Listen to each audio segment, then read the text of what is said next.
Local entrepreneur Candace Klein, who first made a name for herself by starting Bad Girl Ventures, has stepped down as CEO of her other startup, peer-to-peer lender SoMoLend. Klein is seen here at a past presentation. According to the Ohio Division of Securities, Klein and SoMoLend are alleged to have committed securities fraud. SoMoLend allegedly was not registered to sell securities, committed securities fraud, made false financial projections, lied about current and past performances, made false statements about their business relationships, and otherwise misled lenders and investors.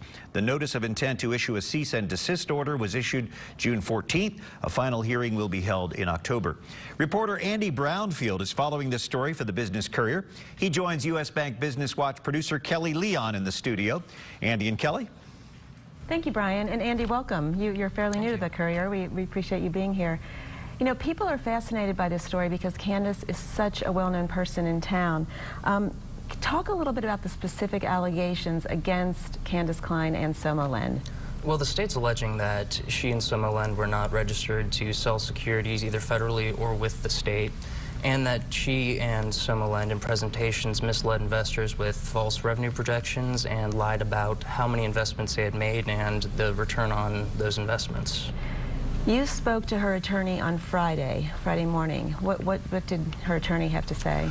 Well, Candace was involved in drafting and lobbying for the Jumpstarting Our Startup Businesses Act of 2012, which allowed crowdfunding.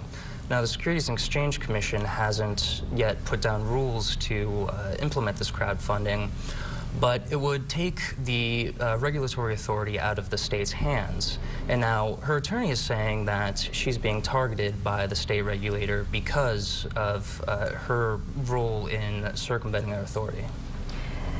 The state of Ohio? Yes. Yeah. Give us just a brief definition of crowdfunding for those who may not understand it and its implications in this case. Right. Now, traditionally, startups will approach a number of different private investors and ask them for large amounts of money to help fund their business. But with crowdfunding, they can approach an infinite number of private investors for any number of small donations, adding up to $1 million. Okay, gotcha.